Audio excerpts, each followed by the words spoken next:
Felicia. What, Elaine? Okay. I have a crush. Wait, really? On who? I Wait. know. Oh my God. Okay. Hear me out. He's a go-getter, right? He cares about people. In fact, in his hometown, everyone was getting really sick. And what he did is he went and basically, drove all the way out to go get this medicine. Wait, Elaine, are you talking about Balto, the Arctic hero dog? That would be so weird. And not the dog. How about the animated version, though, voiced by Kevin Bacon? Yeah. Half dog, half wolf, all bad. It's just, it's just weird. It's weird. It's not a crush anymore. But in my youth, that may have been not a full crush, but there was something.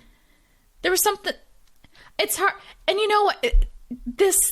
What's happening right now, I feel like people have a lot with their childhood crushes. I know I'm not alone in the Balto thing and stuff. And childhood crushes are so weird. They come out of, weird places, and seeing just like what you were just, I guess, attracted to as a kid or whatever. And you're like, oh, that's wild to compare. But Felicia, hear me out. Okay. We run a Willy Wonka podcast, and we like to put people through the factory. Right. Let's see whose childhood crush has what it takes to get through the Willy Wonka factory. That's right. Crush versus crush. It's the dumbest episode concept yet, potentially. It is the most exposing. It is exposing also. So exposing. This is about to be But there's no linkage between these fucking characters. The guys we have on the docket today are baffling. I mean, it is a strange group. I think Wonka would walk outside the factory, take one look at him, and then turn around and go back inside. Hi, welcome to Wonka Watch. This is a podcast where we talk about Willy Wonka and a lot of other Wonka-related things and make up our own bullshit in the Wonka universe, hence this. We're doing this all for the Wonka 2023 prequel. No new listeners are starting with this. If you are, this might not be the best entry point, let's be honest. Or is it? Maybe it is. I guess we'll find out. Listen on and maybe don't make a huge judgment after this episode. Yeah, give it another chance. But I'm Felicia. That's Elaine. Hey. And now it's time for Wonka Watch News. So there's a new touring version of the Charlie and the Chocolate Factory musical. The one we've seen twice at this point. It is currently up in Edinburgh, and it's a review from The Scotsman by Joyce Macmillan. They state, when the story was first published in 1964, it might have seemed ridiculous to think that there were any Charlie Buckets still around in welfare state Britain. No more, though. In our current age of shameful child poverty in the UK, the four young actors playing Charlie in this Neil Street Productions touring version of the story have no shortage of close-to-home examples to draw on, which is a wild way to start your review of Charlie and the Chocolate Factory. Damn, yeah. I mean, I love it, but also, wow. Like, not what you're expecting. The main thing I wanted is I did love the way she talked about the Wonka. She said the production could perhaps offer up a little more reassurance about factory boss Willy Wonka's ultimately benign intentions as the story nears its end. Given a performance from Gareth Snook that seems more child catcher than benefactor, it's difficult not to worry about little Charlie as he sets off for what should be an inspiring final spin in Willy's strange flying machine. Overall, though, the production offers a magical and magnificent journey, as well as a tribute to the power of imagination in tough times that could hardly be more resonant or more moving. But I just did like that she was like, I think you guys need to make Wonka less creepy. Because I kind of agree. Because if Wonka's creepy, like, I mean, that's how I felt about the fucking Doug Wonka version. He was like, I did not feel comfortable with it because it was too Disney villain. And it is really interesting how easily Wonka can slide into villain. We've seen it a few times. And I think it's important to see when it doesn't do that.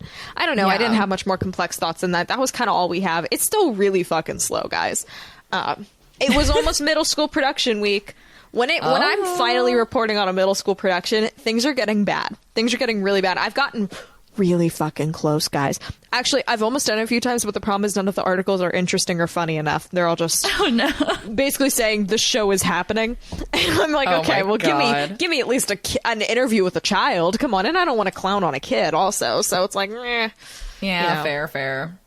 Anyway, speaking of clowning on kids, let's clown on our past selves today. Ooh, yay. By shoving, we did 4 apiece, 8 of our childhood crushes through Wonka's factory and see who makes it out alive on the other side.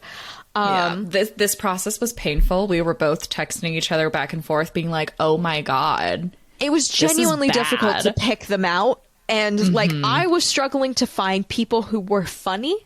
I had a lot of I had a lot of Disney Channel crushes, and those are real crushes and whatever, but it's not that funny. I couldn't come up with much juice from it. So I was looking around and I finally found 4 that I was like, these are good. I've got good stuff from this and I've got good ideas. When I went to go pick mine, I realized there's just a lot of things from my childhood came back, and I was like, wow. So I, to help paint this picture, wasn't really in tune with pop culture. I did not know about Backstreet Boys. I didn't really get to, have that flavor of human life to possibly react to. I had PBS, Disney, and historical VHS tapes. It was really hard for me to try. I was like, okay, we can have some animated people in here, but how many living human beings can we pull? And it was shockingly hard. Yeah. And, Joe Jonas was on there for a second. I was like, I don't know what else to say about Joe Jonas. It speaks for itself, we know. And the Jonas Brothers in general going through the factory, just weak oatmeal porridge. Yeah. Choosing mine was a little wild. I do want to acknowledge I am bisexual. This list does not make it look that way, but I am. But the thing is when you're bi and you don't know that, trying to find your childhood crushes on girls is like carbon dating. You're just trying to put the pieces together. And I've done it and I've figured out a few, but the problem is they're not funny. Because one, most female characters are not well written enough for me to have crushes on them. But also Lainey from the Goldbergs and Anne Hathaway aren't particularly funny characters or people to put through the factory. There's just not much to do there. Anne Hathaway? I loved Anne Hathaway. But I just imagined us doing the most boring crushes through the factory. It's Joe Jonas, Anne Hathaway, Zac Efron, Rory from Doctor Who, the Prince from Once Upon a Time. My 2 main types as a kid were weird little nerd and dumbass, true idiot. And none of these will land for you. But if there was a dumb older brother on a Disney Channel show, I was in love with him. PJ from Good Luck Charlie, truly so stupid, and I loved him to death. Oh my gosh. I really loved a little idiot. And apparently that was what I liked as a 9-year-old. I was like, well, I know I'd be the smart one. And it's like, yeah, you would be, but at what cost? It's so weird, yeah, because I was noticing trend. I had never taken a step back and been like, what were my childhood crushes like? And the trend is bad guy that ends up doing a good thing and has a good heart, but they're all con men. I think we need to get away with this and just introduce our people to the factory. We have brought in some little clips to kind of give people some familiarity who may not know these characters very well, just to give you a taste of their vibe. You know what I mean? Elaine's picked a lot of clips that I think show her characters in a good light. Mine don't really, and I'm going to need you to stick with me and understand that I was a weird kid, okay? And and I don't understand why I had a crush on these either, okay? So I mean, kind of the same, so. Yeah, yours aren't that much better, let's be honest. No, they're not. Yours, you had some that, there was a compilation of them being cool, and, there were other people who were in the boat with me. I got you, yeah. I know there are other people that were in the boat with me on one of these. Rest of them, not really. Okay. Should we introduce them to the factory? So, would you like to go first? Who would like to go first? I'm scared. I don't know if anyone's picked up on the scared tension throughout this entire episode so far. We both know what each other's already picked. I know. And I've already seen the videos, but I'm still I'm gonna go out first because this shouldn't be surprising, but it does still surprise me. this is like an OG childhood crush of mine, is the eye glow kid, aka Zach from Sky High. Now, for those unfamiliar, this is the same guy who plays Cousin Greg. So I don't think I'd have a crush on Cousin Greg today if this crush did not grow with me. It aged up with you. But truly, I do not know what the fuck I saw in Zach. He's so annoying. Like, genuinely just annoying, obnoxious. I do not know what enchanted me so. For those unfamiliar, the character's branding is insane. He has bleach blonde hair and wears full highlighter neon yellow clothing because he glows and he will not let anyone forget it. He's absurdly confident, but in a way that you can kind of tell is a front and is going over some deep insecurity. Not to dig too deep into this character, but it's like very obvious. I did write here, would probably be a Twitch streamer with a sad face, because I don't like that. I really don't like that. And it's kind of implied the whole movie that he's just lying and does not glow, but in the final battle, he isn't revealed to indeed glow. I looked up to try and find a photo of him, but there was like a promotional card that had like the character's name and then some like things about them. And it said he got voted most useless superpower by the school. So good for him. Ouch. And I'll play a clip of, I think he calls himself Zack Attack, for everyone real quick. Oh, here we go. How you doing, Layla? How you doing? How was your summer? To be honest, it was tough, man. His hair is white. I mean, I was seriously sweating, and my dad going, Jack, I powered up before I started shaving. And here's me, dude, halfway through August. Zip. Oh, so you don't have your powers? Dude, you think I'd even show up today if that happened? No. Woke up a few days ago. Bam! Why did I have this crush? Oh my god. Genuinely so cocky. cocky, annoying. I don't know why I liked him, but he enchanted me as a kid. So he's here.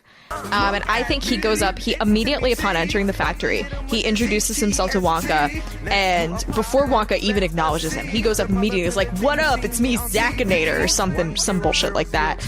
And really quick, he starts hyping up his glowing powers and stuff, and is trying to convince Wonka that he can, like, revolutionize glowing candy or something like that. So that's kind of how he enters the factory, and Wonka's like, I do not like this fucking kid. Which is fair, I think.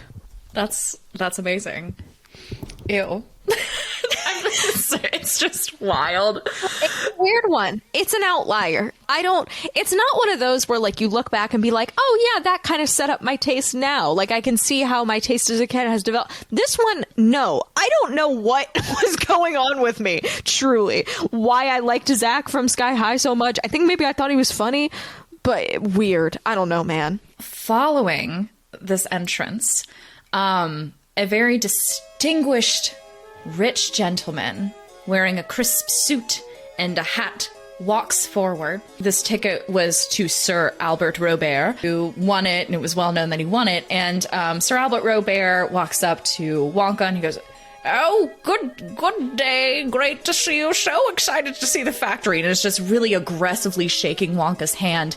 And Wonka's like, oh, it's great to have you. Thank you so much for coming over here. And Sir Albert Robert then walks away and stands next to your good old pal over there. But what nobody knows is that isn't Sir Albert Robert. That's Robin Hood the Fox. Yes, that's right. Robin Hood played as an animated fox who loves disguises and is all about trickery. So Disney's 1973 Robin Hood features all animals playing all the characters, but they still wear the outfits, and there's some great songs, and it's just fantastic. This was a staple in my childhood. I watched it all the time. It was my thing. It was my jam. And I absolutely adored Robin Hood because, again, apparently I have a thing about, ooh, you're doing bad things, but with good intentions. Wow, that's so cool. So love a rogue bad boy with a good heart. And yeah, so he's currently disguised as Sir Albert Robert. Ah, but remember, faint hearts never won fair lady. Fear not, my friends. This will be my greatest. So good at archery. So anyway, he's very silly. I love it. Yeah, so he stole this golden ticket, by the way. That's why he's pretending to be Sir Albert Robert, because this was technically Sir Albert Robert's ticket. Coming in so loud, you hear a tambourine, you hear a cymbal, you hear a weird horn that's like the stupidest fucking horn you've ever heard in your life. He's walking down the street, he's making so much goddamn noise. Who is it? It's Bert from Mary Poppins, bitch. I loved Mary Poppins. The bank song was my favorite because I was weird. The penguins say Felicia in one scene, which I think was like 90% of the reason I like this movie. My name doesn't show up in much, and I was like 3, and I was like, they said my name, so I watched it a lot. This movie also is 2 hours and 19 minutes, which is so long for a children's film. Shit, but damn. I loved Mary Poppins. I've probably seen it, I would guess, in my childhood. I probably watched it 30 to 40 times. I'm not joking. I did skip through the Feed the Bird scene because I thought it was too depressing. Yeah. I now understand the accent is atrocious. I know that now. I was 5, so I didn't know at the time, and I watch it now and I go, oh yeah, that is rough. All right, I understand, but I did love him. So yeah, he enters the factory and he's carrying the entire one-man band thing on his back, and he does wear it the entire time. And this is the video I've got in case you've never seen the classic Mary Poppins. Can't put me finger on what lies in store. So ominous. So I feel what's to happen. All happened before. Wait, it's so much creepier out of God. Oh my God. No, I'm sorry, where was this clip I? did kill me. So he's whole factory like this. He is the Tinkerman of Mary Poppins. I weirdly feel better about that one than the Sky High one. Like, I feel better about Bert from Mary Poppins than Sky High. I feel that too. It is interesting. So that's my number 2. Who's up next for you? Well, everyone looks towards the gate to see who's going to walk by, but no, for the next person comes from the sky, swooping down on a magic carpet with his pet monkey. It is none other than Aladdin. Ooh! Wow! Of his stage name known as Prince Ali. But right now he's just Aladdin, and he's just so excited to be here. And by the way, Zach Attack is freaking out because he's like, cartoons are real, and no one told me. And Bert's like, yeah, I could have told you. I jump into paintings in the fucking park. This is a normal Tuesday for me. Wonka's like, yeah, the 2D dimension. You've never been there. You've never what been are you to the talking 2D about? dimension? Yeah, what? That actually ties in great. Bert always goes to the 2D dimension. He does. This is great. He's a dimension hopper. This is perfect. So fucking good. It makes it so it all works. Okay, perfect. Aladdin's like, Bert, so good to see you. Thanks for coming to my party the other day. So good. But in this, the Aladdin we have is a little mixed timeline wise, but he's in his classic purple vest with his fez. Aladdin is such a charmer. Yeah. Oh my goodness. And he that is one of the Disney movies where they actually let the characters kind of flirt with each other, and there's tension. Do you want me to play the clip? Yes. I was watching it. I was like, damn, I did not remember there being this much tension. The truth is, I sometimes dress as a commoner, to escape the pressures of palace life. But I really am a prince. Why didn't you just tell me? Well, you know, royalty going out into the city in disguise. I mean, it sounds a little strange, don't you think? I love boys who lie. What can I say? I love boys who treat me wrong. Anyway, he's just like overexcited. And he's like, oh, wow, this is great. Hey, Abu. Oh, man. And Wonka's like, I'm sorry, you can't take any animals in. And Aladdin gets really sad. But he's like, oh, okay. So Abu walks away, but then secretly comes back and just hides in his pocket or something. So Abu is definitely going to be there, but he's not supposed to be. Yes. Okay, now I have to pee really bad. So I'm going to go real quick. Perfect. I will be back.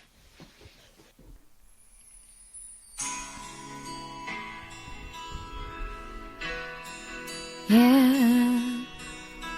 Felicia went to the bathroom, talking about our crushes now.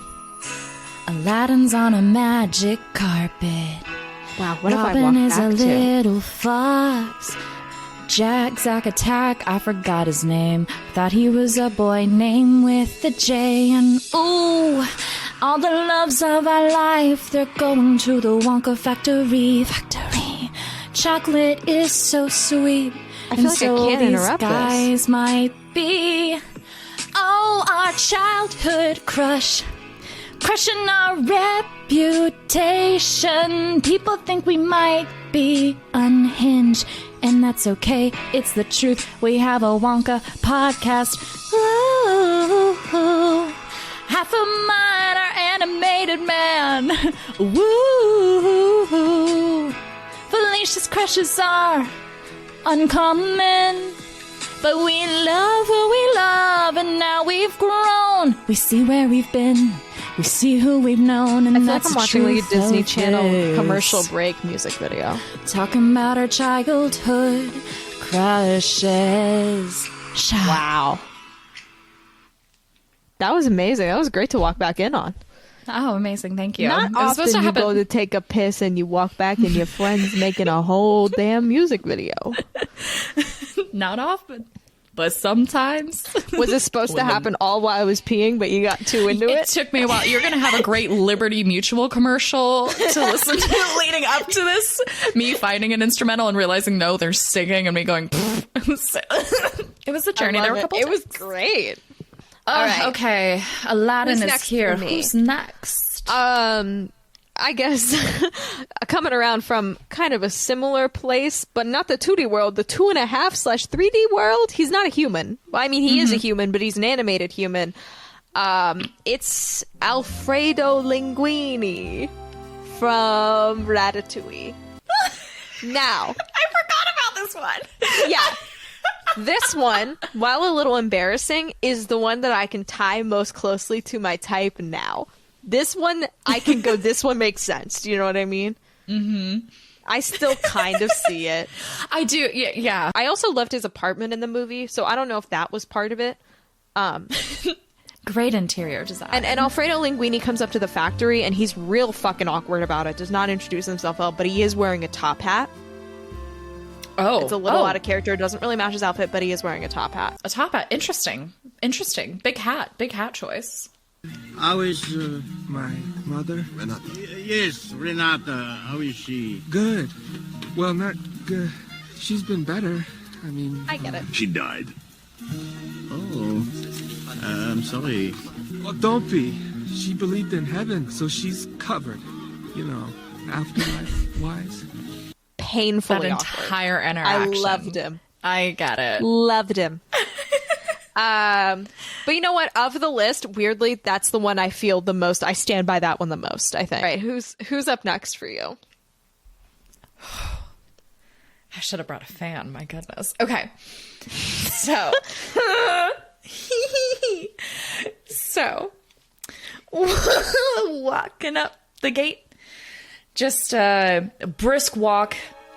Looking around, just goes, oh, God, this is so stupid.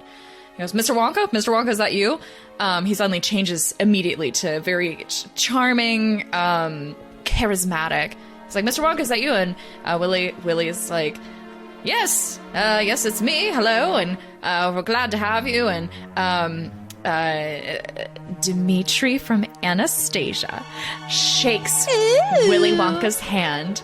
And it's like, it's so great to meet you, Mr. Wonka. And you can see he's like kind of inspecting Wonka. He's like, he's a great outfit, so great. And he's just like, keeps like, kind of like really taking in the moment. He's like, fantastic. And when he turns around to go in line, his face drops. He's like, oh my God.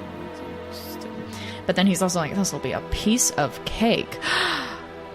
And that is Dimitri. So, as listeners may know, at this point, Anastasia defined who I am as a person, essentially. I watched that movie so many times, I would ask my mom to do my hair like Anastasia.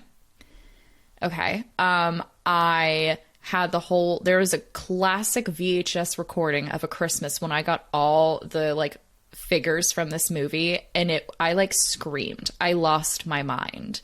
It grew into my adulthood where I'm fascinated by Anastasia Romanoff as a historical figure, the demise of the Romanovs, like Russian history in general. It's one of my little niche things I enjoy. It was a bummer learning that she died horrifically. That was a moment. Childhood being like, oh wait, she was real. I had a moment where it's like, holy fuck, she was real. That's so cool. And then it was like, no, she died in a basement getting shot at, but she sewed her diamonds in her dress, so she didn't die immediately, so her family was dying around her, and then they had to bayonet her to death, which was kind of a bummer.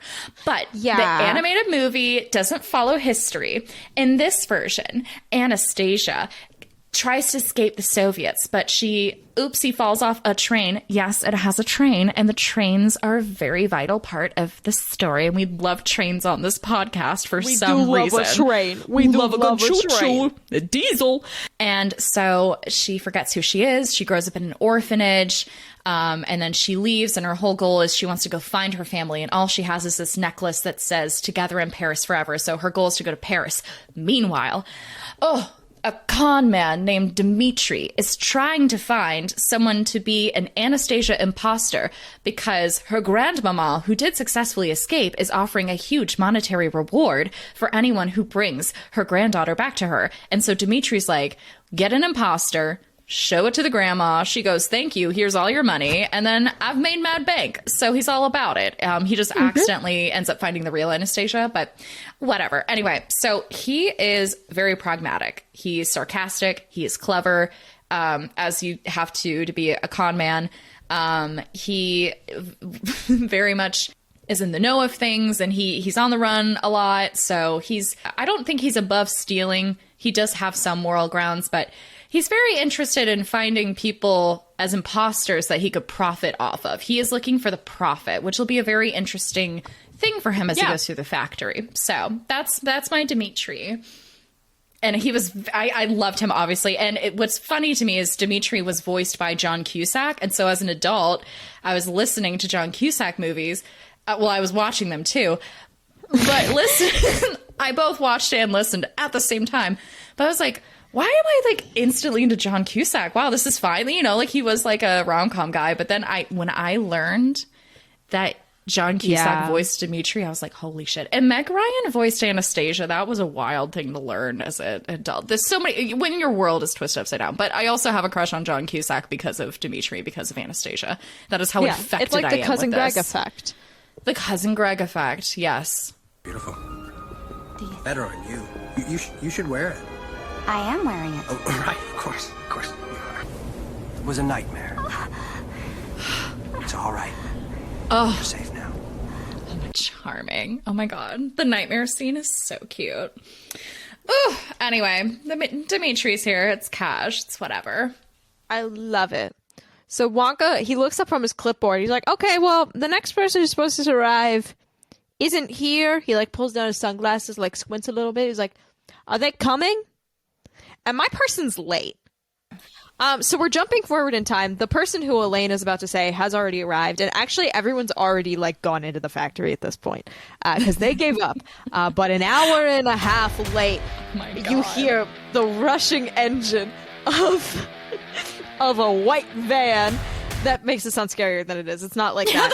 It's horrifying. And up comes the spray-painted loaded diaper van itself. And there he is, Roderick Heffley.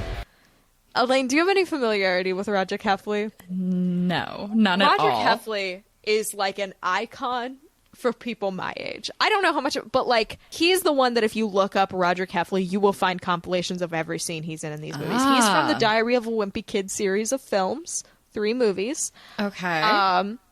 And he's the older brother of the main character, and he had a hold on teenage girls everywhere.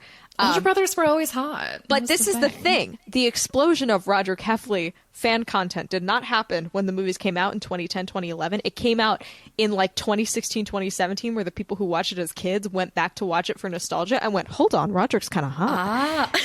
Which is the same thing that happened to me. So like Fantastic. I watched these movies as a kid, but I really had the crush on him when I was like 15 and rewatching it with all my friends. He shows up, pulls up to the factory in a spray paint event, spray paint on it Loaded Diaper, because he's in a metal band called Loaded Diaper. Oh my god. I do own a Loaded Diaper t-shirt, I want you to know. And he shows up an hour late, and yeah, it's awful. Oh my god. He shows up an hour late and runs over 3 topiaries. So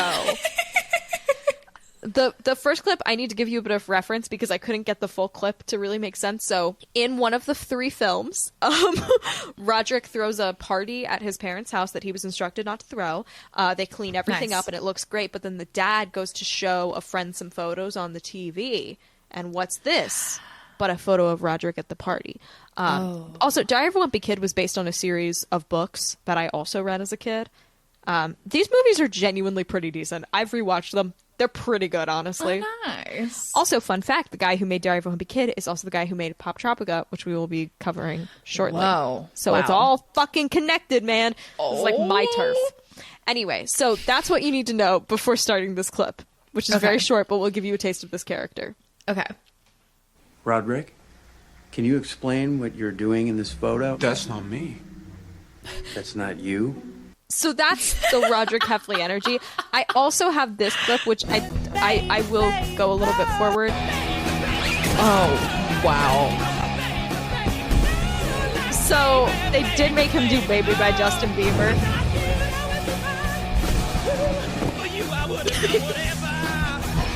Oh my god. He's nuts. This is such Dr. Frankenfurter energy. Like, honestly, he was trying to like show off for this girl at a party.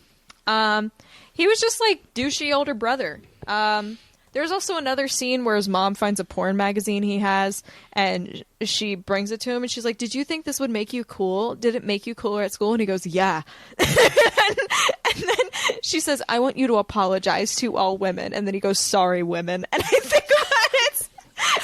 They're very well written scenes, and they're quite good. That's what you need to know about Roderick Heffley. He is a legend. Probably the most popular crush out of my list by actually a large margin. So look at that. Amazing. We've recorded 45 minutes and we've not even got these bitches in the factory. We've recorded for 45 minutes? Yes. That's insane. Okay, we'll keep this going then. Up next, a very tall ginger man wearing, you know, some old-fashioned garb, talking like late 1700s, okay? Walks stoically forward. He's very quiet. He just bows his head when he sees Mr. Wonka. And Willie goes, "Oh my gosh, Mr. Thomas Jefferson, is that you?" And Thomas goes, "It's President."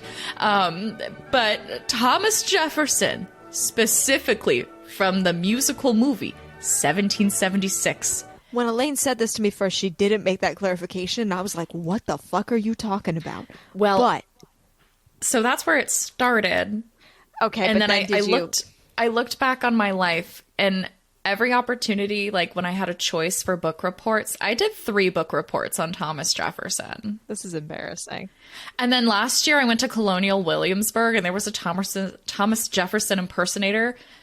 Like, that's his huge thing. And I was going through the book and his younger photos, and I was like, oh, look at that. And I was like, fuck. No, I cannot have a Thomas Jefferson thing. This is wild. Like, it's already... And it's not a good person to have it on either. No, it's not. It's not at all. Pretty bad. He did not do fantastic things overall.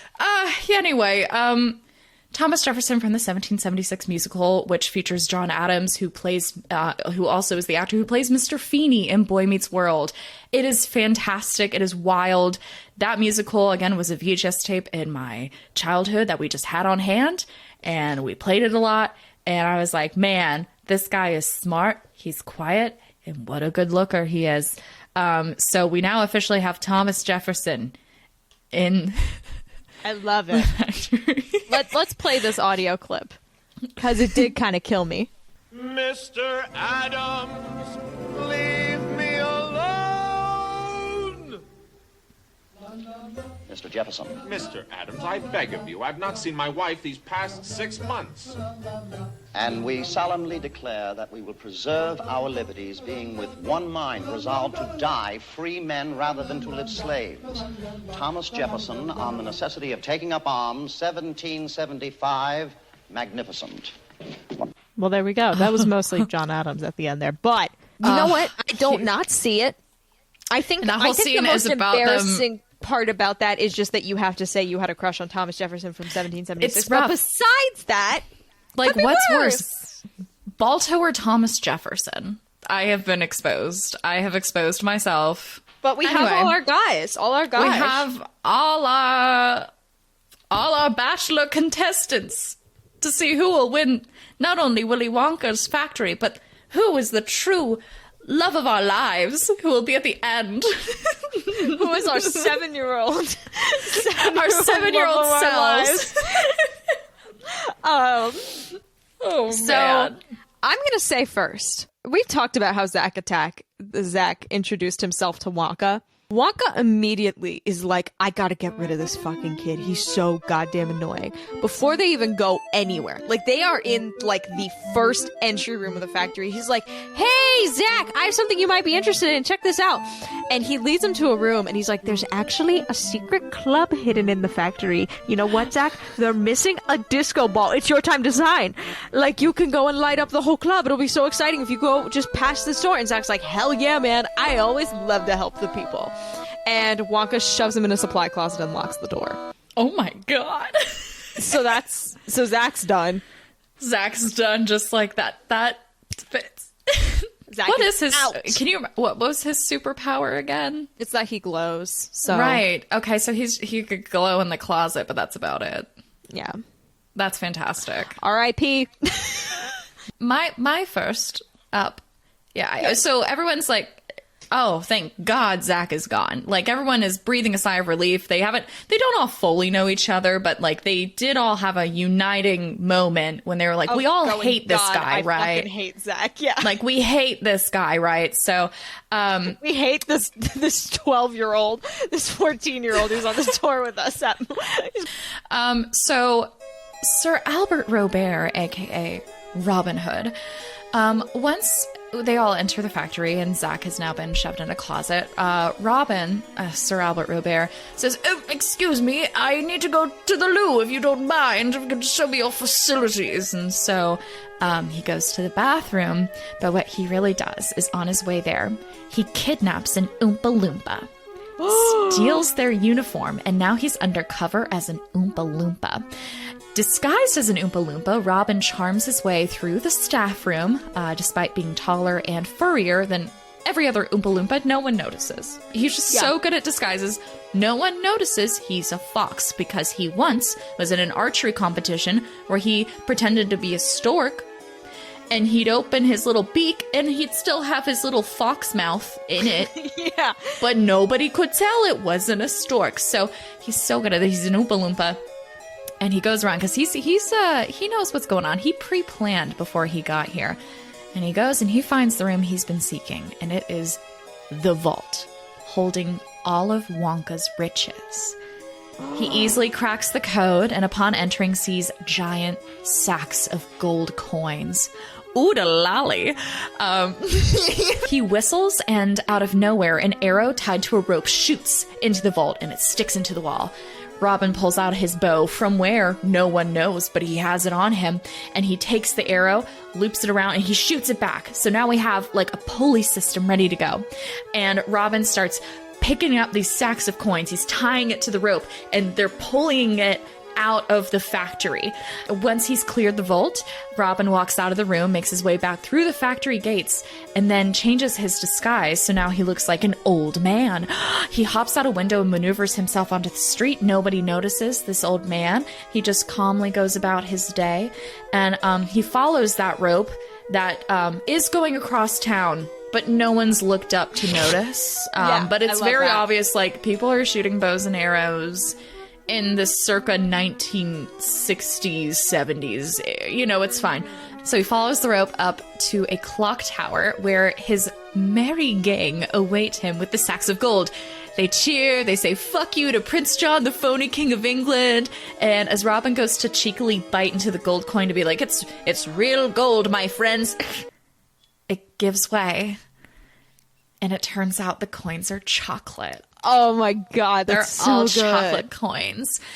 The group looks I mean, that so sucks despondent. for Robin Hood because I really believe in my boy's mission.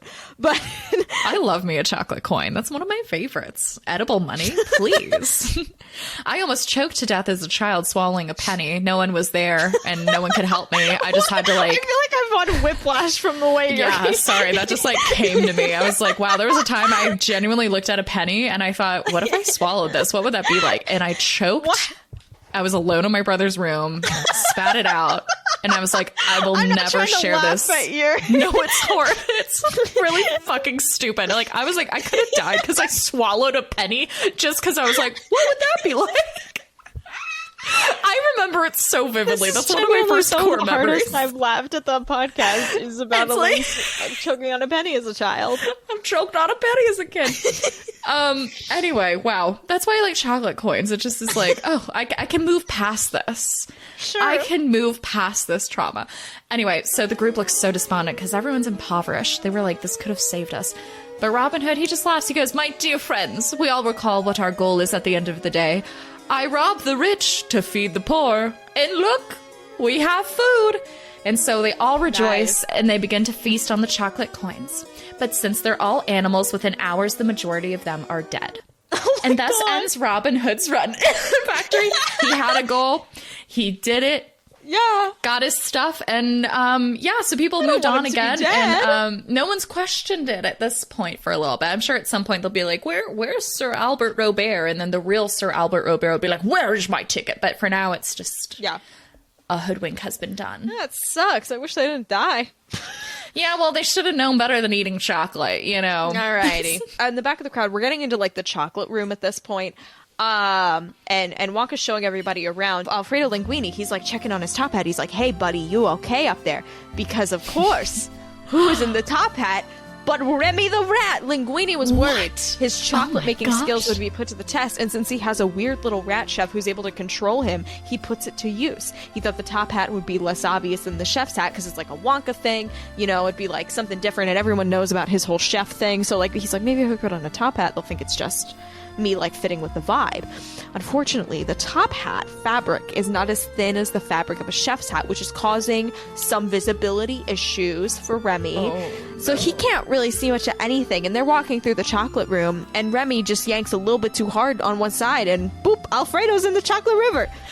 Oh no! And really, this is a really bummer way for him to go, because really, out of my list, probably the best candidate for the factory. Let's be real. He essentially, not to be a Ratatouille spoiler, but is the Charlie Bucket of that movie. So of the group, he'd probably be the one that Wonka would pick. However, unfortunately, he did do some health code violations by accidentally falling into the river because a rat was in his hat. And Wonka doesn't like that. They've basically, this tour group has entered essentially the first room at the factory, the chocolate factory. And 3 are gone. 3 are gone. 3 are and already gone. And this was Wonka's was like, God damn it, I'm gonna have to get more Timothy Chalamet. What if I got all the Timothy Chalamet characters in? I think that'll go better. Jesus Christ. Literally. He's like, this isn't fun if everyone's falling off immediately. He's got a tour group of 8 this time, and he's like, still, these bitches can't. Oh my gosh, weaklings. He doesn't know he's been robbed, though. Aladdin, sweet, sweet Aladdin. They go through the chocolate room, and Aladdin, again, he lives on the streets. There's just not a lot of food. And so he is eating as much as he can, and he is shoving things in his pocket to eat later. He's making sure Abu doesn't have any chocolate. The overlap our characters have been having thus far. It is like really wild. Very similar. Yeah. So he's gathering all this food, and Abu is like trying to be sneaky and not get caught. There are a few times where he accidentally lands on Willy Wonka's hat, and there's like a ugh moment, and then just nobody says anything. So everyone's been pretty chill. They like all basically know Abu is there, but it's fine. But they finish the chocolate room, and then they enter basically the inventing room, I guess I would say. And one of the cauldrons off to the side has these beautiful glistening candies. And Wonka goes, this is perhaps one of my greatest inventions. It's a candy that grants wishes. You just make a wish, eat the candy, and it comes true. And Aladdin's like, wait, I could make a wish and it'll come true? That's crazy.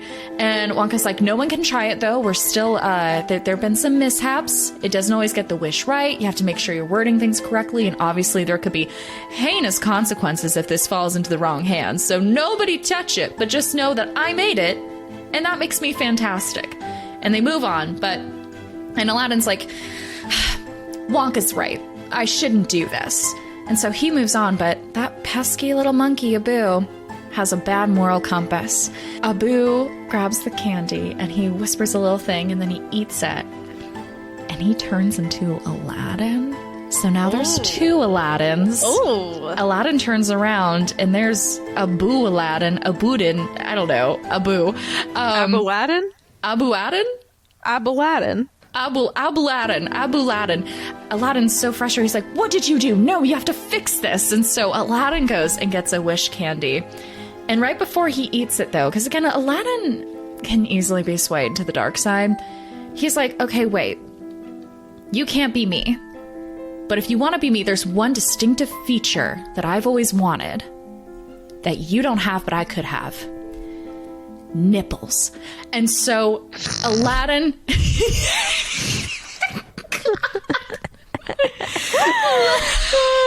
is so stupid. So Aladdin goes, I wish I had nipples. And he eats the candy. Oh. And he waits. And where's this gonna go? He gets nipples. But he gets more than two, and they're not where they're supposed to be. He gets back nipples. Okay. And it's alarming. And he's like, God damn it, no! And the wish didn't come true, and so he's just covered in nipples, and then basically he and Abu keep trying to fix it by making more and more wishes, and in the end they accidentally eradicate monkeys on the entire face of the planet, and Aladdin is lost in like a different realm. And that's a whole separate story. So he just, like, vanishes. The whole consequence of what they've done, like, the timeline has shifted. Things are not what they were. France might not be real anymore. There's just a lot going on. So, which Wonka's all about. Because, as we discussed, our Wonka hates French people. Just because... He's like, I told you not to use it, but you know what? I think this time it was okay. He's like, you know what? Thank you. Take that, fucking Amari Guichon. You know, he wanted nipples and he got nada. All right, I'm on my last guy, right? Oh my God, no.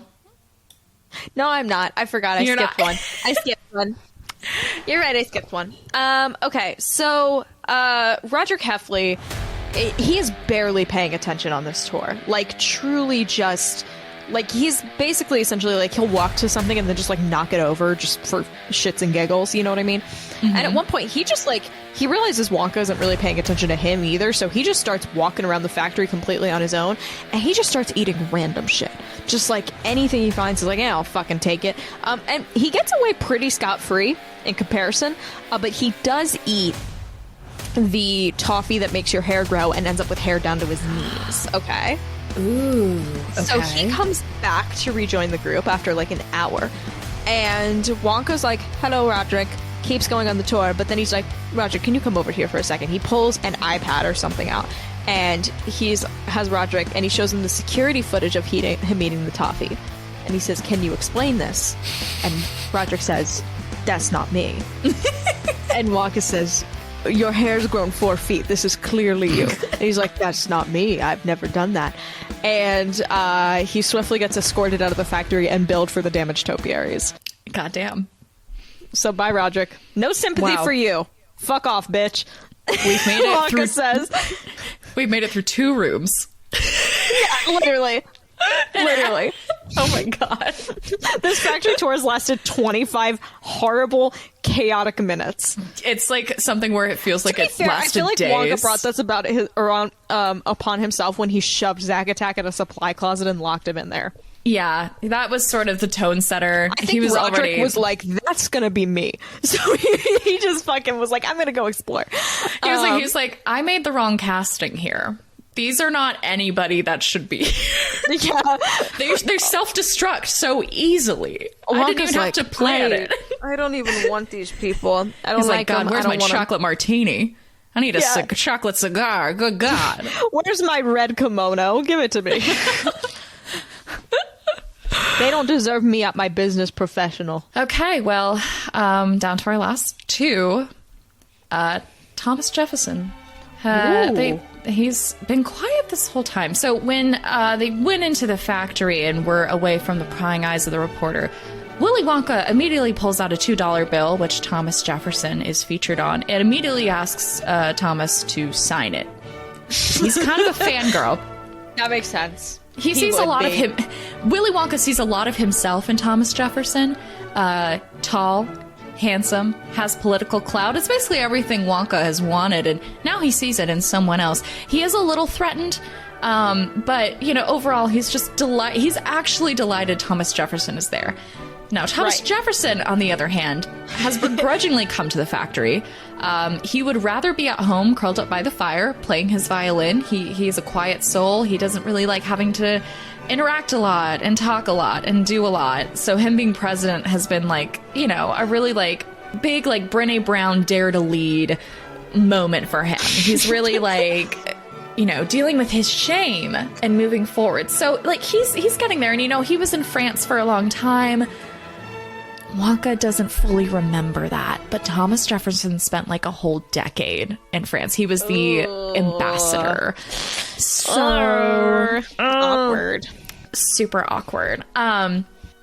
Anyway, but, you know, Thomas Jefferson, he's like, I'm here. I'll be interested in the education of this. Perhaps I can bring some of these cool ideas back to Monticello, my home, full of fun, quirky inventions. He's, like, shaking his hand out a little bit, still cramped up from writing the Declaration of Independence, because time has no meaning. He is president, and having just written the Declaration of Independence, it's fine. And alive. And alive. And in a musical. From a musical. Alive. Uh-huh. President. Cartoon characters. It's cartoon characters around. This fucking episode is insane. So, anyway, so Thomas Jefferson has stood quietly by. So this is funny. This will no longer make sense because I heard written that Thomas Jefferson has quietly stood by while the contestants have dropped off one by one, falling for the plot of what Wonka has set for them. But really, they've just all self-sabotaged. But he's just been quietly. He has been very aware of what everyone has been doing. He knew that that was a fox in the Sir Albert Robert outfit. Yeah, none of my people were paying enough attention to notice. So yeah, Thomas has been like clocking it. And so, but he's just been quiet. He hasn't said anything because he's like, you know, it's not really my business and I don't want to meddle. I'm just going to stick to me. Confrontation, a little spooky. So wild. Anyway, so as they continue the tour, though, with our two remaining people, Wonka keeps trying to show off all his impressive things. We know that he's like, NBD, but like, I invented gum that has like all these meals and stuff. And he's like, NBD, but like, yeah, this toffee makes your hair grow and stuff. But what he starts to hate about Thomas Jefferson is that Thomas Jefferson will then come back and be like, oh, that's so interesting. Let me tell you about the thing I invented. Have you heard of the wheel cipher? It was invented by me for encoding messages with ease. It's described as a small circular device that has 36 wooden discs on a spindle. Each disc has letters of the alphabet in different orders. When arranged in different patterns, you can create a key and inscribe messages under a set cipher. I've heard you like to play these in games called escape rooms. I don't know. It seems like a pretty big deal. And Wonka's like, it's really fucking cool. You bitch. And so, you know, he's like, well, I have created a chocolate river. It's the only way in the universe that anyone has churned chocolate this way. And then Thomas Jefferson goes, oh, that's so interesting. I'm the one who made people not afraid to eat tomatoes anymore because everyone thought they were poisonous. And then I was like, guys, this is silly. And I ate one and then I served them to all my guests and they ate it. So I made the tomato happen. And Wonka's getting pissed now because we've brought up a quote unquote vegetable fruit. And then he's like, well, I invented the fizzy lifting drink. It's soda, but you fly. And Thomas Jefferson's like, that's really interesting. Have you heard of a Lazy Susan? It's a little rotating tray. Seems really simple, but everyone gets to easily access their salt, pepper, and any other thing you want on this little tray. And Wonka feels like he keeps being one-upped, and he's about to fucking lose his mind. And so he's like, how can I bring this man down? And so he's like, Thomas Jefferson, rumor has it you were a slave owner. And Thomas Jefferson just quietly turns to him and goes, I would love to discuss the your Oompa Loompas if you would love to play that, if you want to discuss that. And then they enter the world's saddest argument to witness who was the least bad slave owner, essentially. Oh God. Yes. So that's we leave with the bickering. We're gonna leave that, and we're gonna see what happens now with your person. What's going on? Was that your last guy, or do you still? That was my last guy. Thomas Jefferson was my last dude. What happened to Dimitri? Dimitri, he ended up. Did we skip Dimitri? Did we get sidetracked and skip Dimitri? We skipped Dimitri Elaine. I was like, I don't think that's the last guy. Holy shit! Let me do Dimitri now. That's hilarious. So Dimitri thinks this entire thing is really ridiculous. Like, he's just here to get his chocolate and try to find anything really good he can sell afterwards. He lives in Soviet Russia. He kind of wants to get out. He's been able to, like, come over here for a moment, but things ain't great for him. But what he's also been trying to learn is all of Wonka's mannerisms in case he needs to find an imposter for him one day to make mad bank. Wonka disappeared once, who's to say he won't do it again? And so he has been trying to, like, recreate Wonka's mannerisms. He is like secretly taking notes on everything. He's trying to do the accent, the voice of Wonka, so that one day he can teach someone else to be the impersonator, if not perhaps himself. If you want it done right, do it yourself, after all. But we know that Dimitri, again, a quick buck, a quick big buck, he's all about it. So when he is offered the everlasting gobstopper and told to keep it a secret, Dimitri instantly goes, I'm selling that shit instantly. Yeah. No fucking way. In fact, he goes back and he gets a pocketful. He actually, again, this doesn't work because half the people are gone, but he bargains with everyone else to get their gobstoppers. He offers, because he has pockets. So just Thomas Jefferson and Bert. Basically. Mostly Bert, probably. So Thomas is like, sure, take it. I don't... You know, he knows how that'll end. He's like, I don't want to have this burden on me. Anyway, so Dimitri now has, let's say, probably 4 if he's gone back and plucked some. And then he just starts pocketing other things. Like, if he sees a nice little statue, he's like, we're going to sell that. That could be at least 3 cans of beans, you know? And the worst part, though, is he's having such a good time. Wonka offers him a fake passport. Literally everyone has self-sabotaged. Has anyone been caught by one of his things? Kind of. No, because actually, this is going to be it. Okay, so Wonka has created... Wonka has known that Dimitri has been taking all these things. He's been really oblivious to some of the other shenanigans going on, but Wonka, in his Wonka way, knows that Dimitri has all the everlasting gobstoppers, and that Dimitri, of course, knowing him, would try to sell out any information. And so Wonka then goes, yes, I mean, I actually am an auditor, and I happen, or no, that's not what who are the people that approve documents? Notary, God, okay. He's like, I'm an auditor and a notary. And he's like, yeah, so, like, I heard you're having issues, you know, in Russia, and so if you want to, I know you're going to France, so I could create a passport for you to get on the train so you can go, which is a big plot point. And so he creates a passport for Dimitri, but unfortunately, so this makes no sense, but Dimitri immediately was like, fuck, I'm leaving. And Wonka's basically like, hand over those everlasting gobstoppers, and Dimitri says no, and he runs away.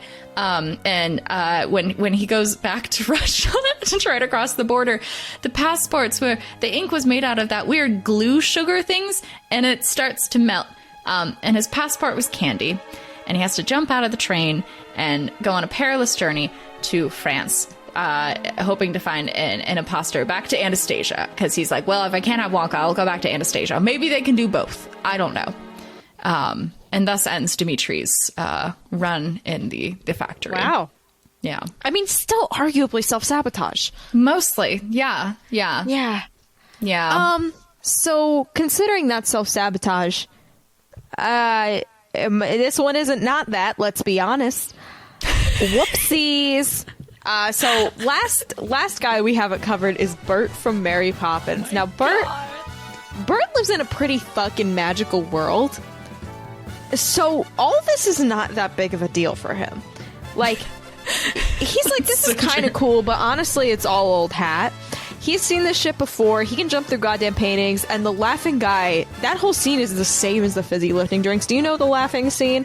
There's a scene where an old man laughs a lot and they float up to the ceiling. You know, this is all normal for him. He does lead a group dance number on the boat, and it is glorious. However, there's like 3 people left at that point. So it's a little bit of a sad group number, but there is 3, you know. But he does lead a group dance number on the boat, and it is beautiful. Bert's enjoyed the tour, but he's like, you know, Wonka, I think I may not be the man you're looking for. I'm a simple man, and I want to live me simple life playing this big drum and horn while I walk around the street. I don't know anything about candy, but I do know about how to be a chimney sweep, innit? So I wish you luck, but I think this is where my journey ends.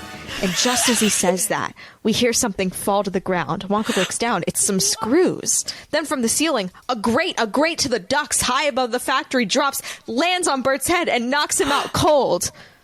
Zack Attack is back, baby. Wonka didn't realize Zack's glowing powers would allow him to move through the factory easier and navigate the complex air duct system. He dropped back down and is like, guess who's back? It's me, Zack, and does some finger guns. He's like, cool joke, Wonka. I fucking loved it. You're a crazy cool dude. And he's very obviously not okay with it, but this is how he thinks he needs to ingratiate himself with people. And now Wonka is stuck with Thomas Jefferson, the man he has spent an hour fighting with, or Zack Attack. Does Wonka respect the innovation, the circumnavigation of his things? Because let's be real, none of these fucking people are going to listen to what Wonka tells him. Certainly not Thomas Jefferson, not Zack Attack. No. Does he want a confident face for the brand while he runs it all behind the scenes? And Zack will be more than happy to provide that, right? Yeah. Does he want to help the obviously insecure kid who's putting up an events facade? Who's to say? Us. We are to say, is what I wrote there. We are to decide. I think Zack Attack wins. I think it's Zack Attack. You can't. I mean, Thomas Jefferson, like Willy Wonka, sees so much of himself in Thomas Jefferson. It's not the same. He wants someone who he can shape, and he can't shape Zack Attack. But he can't. God, Zack is so willing to fail boldly, as Brene Brown would say. I don't know if that's a thing Brene Brown would say, but Zack is really living by the Brene Brown doctrine. We've referenced Brene Brown a lot on this podcast, and I've never read a piece of Brene Brown media in my life. So, oh my gosh, yeah, no, I just see Thomas Jefferson just being like, oh, okay, well, it's been a pleasure having this discourse with you. Can you show me the exit? And Wonka doesn't even get to do it. He's just fucking stuck with Zack. Like, Thomas Jefferson leaves. Thomas Jefferson is self-eliminates. He doesn't need this. He been to La Creme's, and Zack's like, well, Wonka, guess it's just you and me. Haha, what a crazy time. And Wonka's like, oh my god, are you fucking kidding me? Oh my god. But then him and Zack realize they aren't so different after all, and they form a beautiful friendship. I'll forgive you for locking me in a closet. That's fine. I'm pretty sure this character gets his head dunked in a toilet and is like, that's cool, man. Whatever you want. Like, I'm pretty sure that's his vibe. So I don't think it would bother him. He asks Zack Attack to go check on his chocolate candy coin vault. And he goes there and he's like, wait, there's nothing there. And Wonka goes, what did you do with it? And Zack Attack's like, I guess I ate it in my sleep. Or something. I don't know. Like, doesn't even care. The arrow and the rope are still there. He's like, I don't know. And Wonka's like, did we just get... And Zack's like, but now that it's all empty, perfect chamber to practice my glowing skills. He's my like, glow Wonka, chamber. It's all dark. No, here's the thing. Wonka tells him to go check out the coin room, the coin vault, and Zack Attack goes in, but he does not turn on the lights, and you just see this faint glowing figure as he tracks it, because his glow does not spread far, as he tracks through every square foot of the room, just looking at the ground, going, not in here. Not in here. He's just slowly shuffling around. Yeah, and Wonka comes in and he's like, is there a fucking anglerfish? Hours later. Hours later, and he's like, Zack, did you drop a glow stick? And he's like, no, that's me. It's me, Zack. I'm down here. And he's like, okay. And then he just turns on the lights and he's like, come on, man. I've been working on this for hours. Wonka demands he gets like a new, like he needs a makeover. He's like, you cannot be wearing these clothes. And Henny goes, we're going to give you. Oh my God. I will say though, I feel like he would transition to the prom suit outfit, the prom outfit. Let me get a photo of the prom outfit because it is actually quite Wonka. Oh wait, no, it's not as Wonka as I remember. No, it is kind of Wonka. Okay. It's got like white pants and then a yellow frilly button-up shirt with a green bow tie. Like cargo pants and white sneakers. Again, don't know why he enchanted me so. But that is a Wonka fit. Oh, God. That looks like potato salad gone wrong. That looks like a letter. That looks like a costume Gene Wonka would write a letter about. Yes. He'd be like, no, the frills are too much. They take away. Actually, all of these prom outfits are genuinely fucking awful. Rough. Yeah, there's the adults turn babies in the background. Sorry, there's so many babies. That baby on the far left is not a real baby. Yeah, those are adults turned into babies. Yeah, but it's also not a real baby. Like, there are other real infants over here. I do kind of love that this version, Wonka didn't get a factory heir. He just got this shitty teenage son he has to deal with. Because let's be real. His plan backfired. Yeah. I don't think I don't think this is a reach to say, I don't think Zack Attack is very supportive parents. I'm just getting that vibe from the everything about him. So I don't think there'd really be a problem with him living with Wonka. So I think he just has this annoying teenage son. And I think Wonka really does love him deep down. But it's like, I got my idiot son over here. So congratulations, Zack Attack. It's a really fucking hollow victory. But we do have to say, he's the only one who didn't self-eliminate out of everybody, really. Is this the first factory run-through we've done where your character came out on top? I think it might be. Succession, no one's character came out on top because Jess, Kendall's assistant, so that doesn't count. Who won? Yeah, the Vermicious Canids, did they win? Whoa, I forgot about them. Whoa. Didn't the Vermicious Canids win the factory? Because they were up against Beastie Boys. Yeah. I forget why. Yeah, I don't know. Yeah, the Vermicious Canids were a boy band. That was why you made them a boy band. Right. And the gay couple with dogs were mine that advanced to the finale, and I had them leave. Right. Yes. Because they had a house showing to get to. Yes, that's right. And those are all of them, right? And then Timothée Chalamet, Laurie won. Timothée Chalamet, Laurie won. Yeah. So this is the first time. Does it feel like a true victory? I don't know. It does feel like this is the first time where Wonka's had a genuinely shit person. Like, genuinely awful choice. The other ones, it's like, okay, like Laurie, that makes sense. I feel like the Vermicious Canids, there's something there. This is batshit. But I love it. I fucking love it. What a wild ride that was to get through. I feel very weird. I think that's the only word I have for it right now. I feel weird. I feel a bit odd. Prequel predictions? Yes. Ew. What the fuck do I want my thing to be? I'm going to find someone incredibly attractive in this movie. I don't know the full cast yet here, but someone's going to really... I'm going to be like, oh, boy. And it's going to be... And you're going to have this internal debate about whether or not to talk about it on the podcast. 100%. 100%. One of us is going to come out with... I think Matthew Bainton as Fickle Grubber might do it for us. Which is wild with my Fickle Grubber. Yeah, it's weird, but hey, you know what? Hey, who cares? Hey, if I see any of you fuckers drawing furry art of the Wonka characters on Tumblr and Fickle Grubber isn't a frog, you have shit to answer to. Word. Period. Which is one of the most wild statements, but I stand by it. What the fuck do I want my prediction to be? I was going to say no one wears neon yellow, but I feel like that's boring and not fun. Hey, there are a few musical instruments I haven't guessed will or would not be. A character references having an amateur music career. Like a side character was like, I was in a band once, and everyone's like, shut the fuck up. You know what I mean? I like this. I like it. You know what I mean? Like a band, like somebody who... Or like it's like a very like tight-laced person who secretly really wants to be in a band, and it's like this like side thing. Ooh. I don't know. It's the best thing I have. I love it. There we go. Fantastic. Do you think they'll do something stupid like Pour Some Sugar on Me, like a cover of that for the credits? I don't think they're that. I don't think they debase themselves. So it would ruin everything. It would actually. ruin I would say, everything. hey guys, the podcast is over because they put a cover of Pour Some Sugar on Me on the credits, and we actually Truly, I'm glad we agree on that. If they cut put it my off. cover of I Want Candy over the credits, give it the best picture for the Tinkerman next song 10 years. Follows it immediately. Done. We're set. Best movie ever You made. could say, Felicia and Elaine, the movie's already done. How can they pay their dues to you? That's how.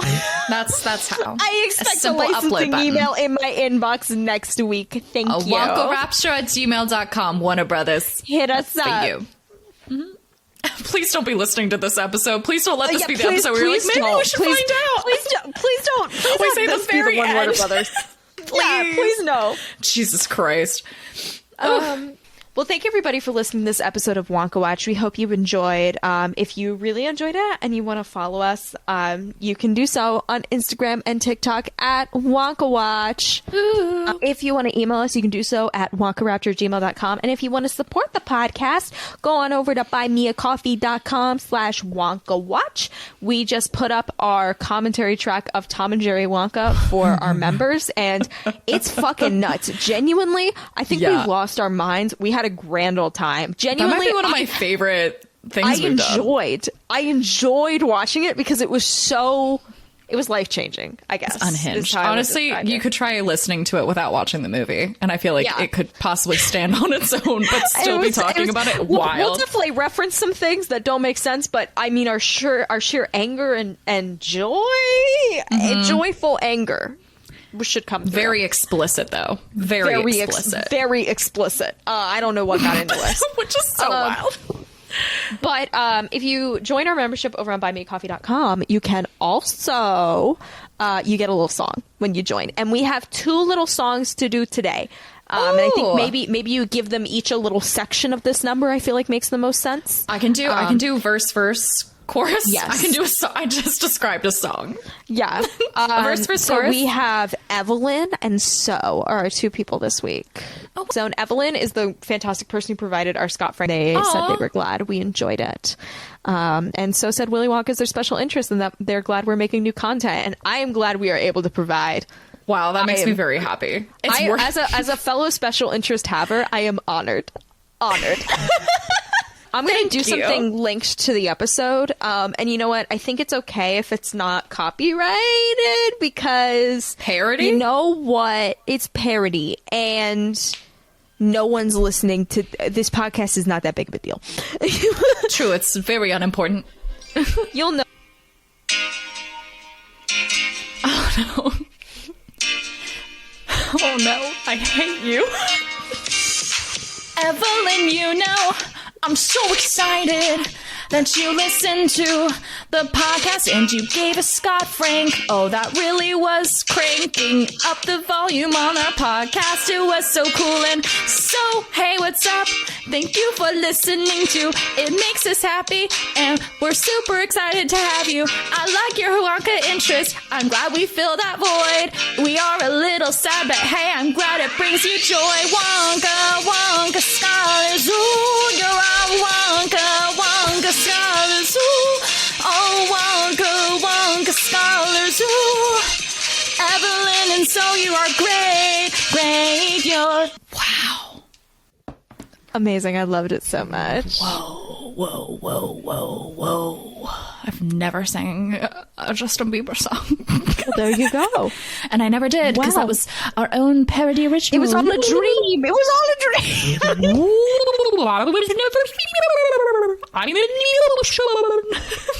Anyway, that's always a great excuse, by the way. Yeah. This episode was categorically so unimportant. Everyone self-eliminated. None of it made any sense. We just exposed ourselves. We just get them into the factory because we were embarrassed. In my defense, was the majority of this episode. Yeah, we were like presenting this like we were in front of the Supreme Court, you know, trying to justify, I don't know, things. And we didn't even have to hear our honorable mentions. Like, that's how intense this got. Oh, yeah, because it was too long. I'll let you know, it was Ephraim Winslow from The Lighthouse and Balto. Balto has a very intense moment I didn't know where they talk about his big paws, and I was like, whoa. Yeah, a very devious twosome. And Robert Pattinson in The Lighthouse talks about how a guy smells like curdled foreskin. 2 great clips that didn't get to be played. What a shame, but at the end of the day, it's not that important. Fucking not that important. Zack Attack 1. It's not that important. Thomas Jefferson was there. Bart from Mary Poppins was playing a tambourine the whole goddamn time. Maybe that's why everyone self-eliminated, because they were so pissed about Bert's like tambourine horn situation that would not. They just all fucking sensory overload. Shut the fuck up. Stop it. But anyway, it's not that important. Anyway, not that important. Bye. Wonka, Wonka, skull is my Wonka.